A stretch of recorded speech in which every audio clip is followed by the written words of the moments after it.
So guys, ini dia wireless microphone yang cukup kecil daripada Corefly, iaitu KF-M08 Mini. Jadi ini design microphone dia memang kecil lebih kecil daripada tapak tangan saya. Nipis pun nipis. Lepas tu macam mana dia simpan dia punya receiver juga transmitter. Kasi pakai magnet ya. Cabut saja. Ini dia punya receiver. Dan dia punya transmitter ataupun microphone dia kat belah tepi sini. Design dia memang agak cool juga lah. So mudah korang nak simpan. Okay, dan depan sini ada dia punya LED display untuk menentukan dia tengah cas lah. Lepas tu apa yang menariknya dekat dia punya microphone ni ialah dia ada noise reduction, ada 3 level.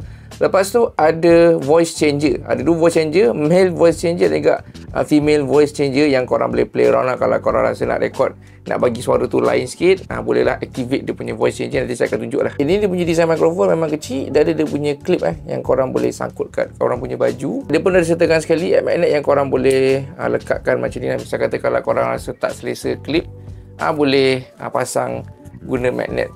Korang boleh dengar lah microphone test daripada microphone ni. Testing 1 2 3, testing 1 2 3. So guys, inilah cubaan microphone daripada Corefly KF-M08 Mini. Cubaan 1 2 3, cubaan 1 2 3, cubaan 1 2 3. Sekarang ni noise cancellation off. Kalau on, tekan saja button dekat dia punya transmitter ni. Cubaan 1 2 3, cubaan 1 2 3. Sekarang ni mungkin korang dengar noise dah di reduce. Kipas tadi dia punya kipas akan di-reducekan. So cubaan 1 2 3, cubaan 1 2 3, cubaan 1 2 3. Off balik dia punya noise cancelling. Lepas tu dia ada satu feature ialah voice changer.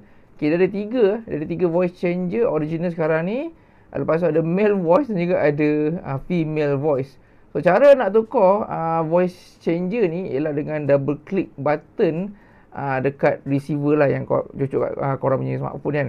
Tekan double click. So mungkin sekarang ni korang terdengar suara saya, suara male voice. Okay, suara akan lebih garau sikit kot. Alright, cuba 1 2 3, cuba 1 2 3. So next ada lagi female voice, double click. Cuba 1 2 3, cuba. Mungkin suara saya lebih cute ke, okay. Alright, lepas tu nak balik semula, tekan lagi double click. Dekat dia punya receiver dah kembali kepada asal. Alright, cuba mikrofon 1 2 3. Jadi guys, kalau korang berkenan dapatkan, boleh dapatkan sekarang.